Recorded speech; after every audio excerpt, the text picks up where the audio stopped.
Bigette here. Today I've got the Century Arms CV39. This is an AK-47 variant.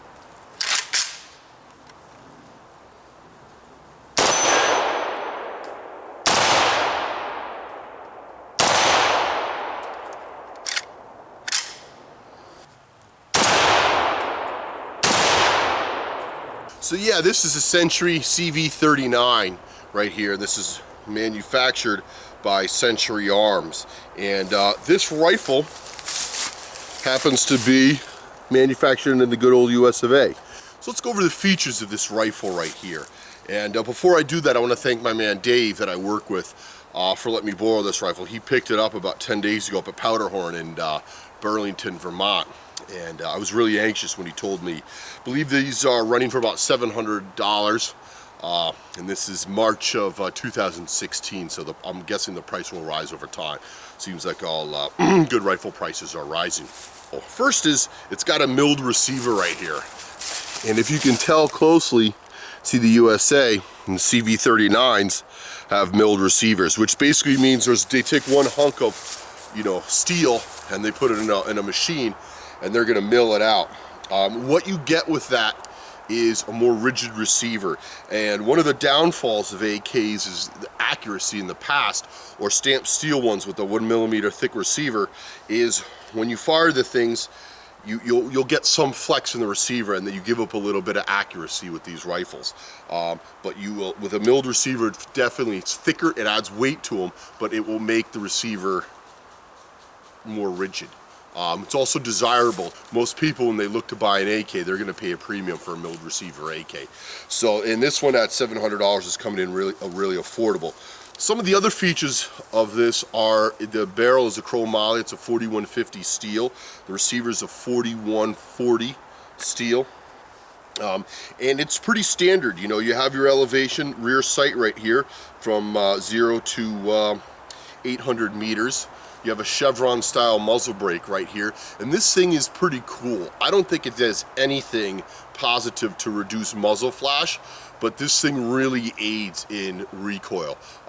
Basically all your flash, you have a little bit of it that's directed in 360 degrees, and most of it, I would say 90% of it's, venting straight up right there, which is pretty cool, and it really helps. As soon as I shot this, and I had a buddy of mine, Chris, that was shooting this a few days ago when he first tried it out, it was really, the recoil it just comes back. It's not coming up at all. And AKs will definitely pop up a little bit.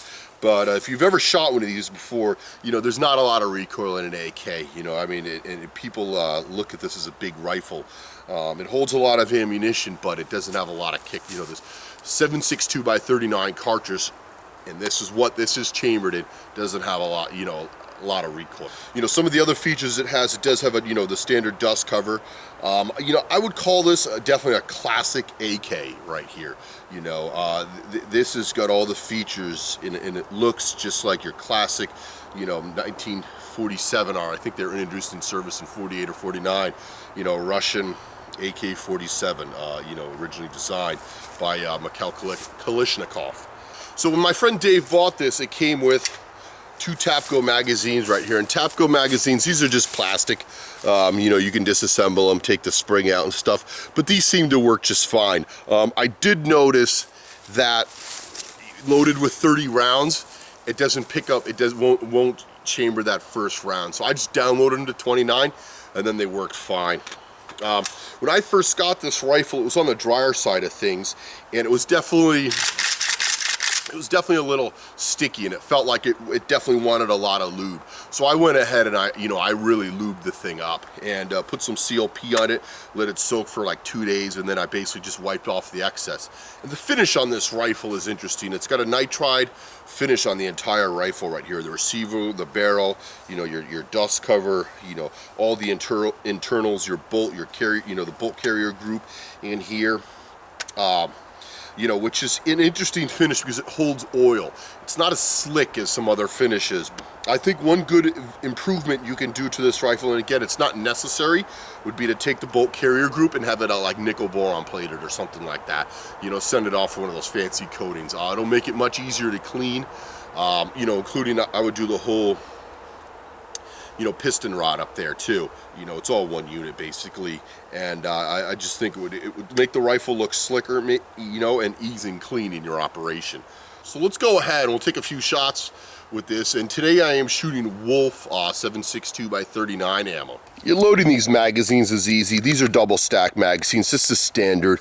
Most standard AK mags are steel, and these just are these Tapco plastic ones here, but they seem to work perfectly fine.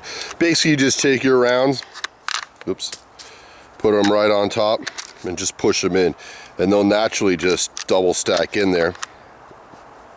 And again, actually, since I just got Wolf ammo 20 round boxes, I am just loading these with 20 rounds each, just for demonstration purposes. But as you can see, they're quite easy to load right here. See, there's my target right there. Let's get zoomed in on it. Yeah, we're about a good 50 yards away from it. So we've got some Wolf ammo in this, and we've got a 6-inch plate set up about, let's say 45, 50 yards away. We're gonna go ahead and we're gonna ring it a few times.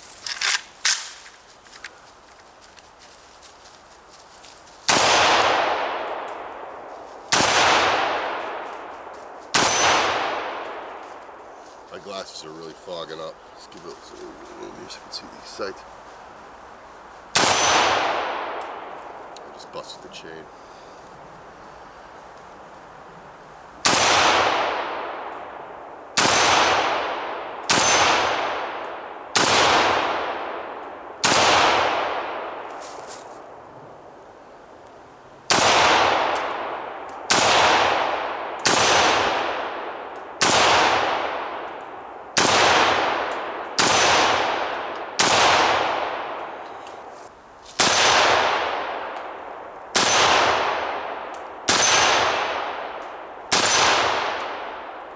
You can see we've got our Evil 2-liter out there of dyed Sunkiss. We're gonna go ahead, we're gonna blow that up for you guys.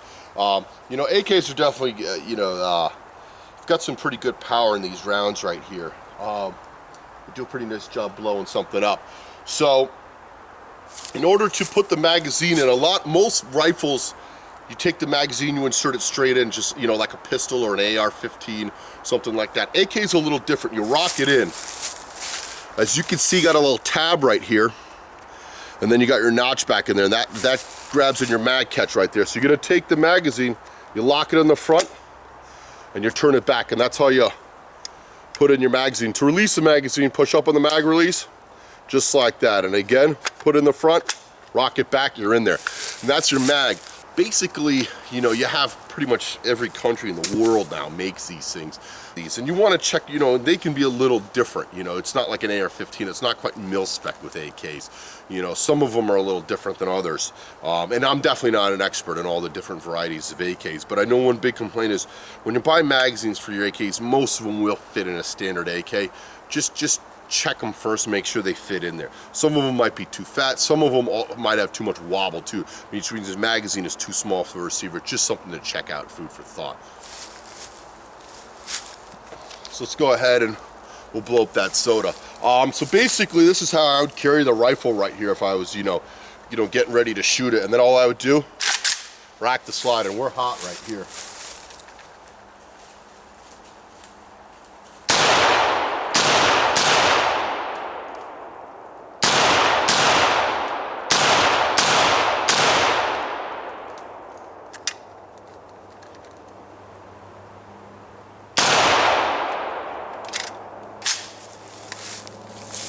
As you can see, this thing just runs great. I definitely want to put, give it a good coating, good liberal coating of, some CLP, get some lube in there, get something that sticks. As you can see a little of the oil coming out from as I've oiled it. And I think that's the way you want to run this gun. I think it's happy like that. But yeah, this thing's just a lot of fun. And again, I want to thank Dave for letting me shoot this thing. And if you have any questions, post them below. If you like this review, give me a thumbs up. But I'm gonna keep them coming. And we did run this gun through a chronograph when I first got it. We were shooting forget we were shooting. I think wolf ammo we were shooting through it, but it was they were coming right out, and the muzzle velocity was very consistent. You know, right at about 2,350 feet per second. So we were definitely real happy with that.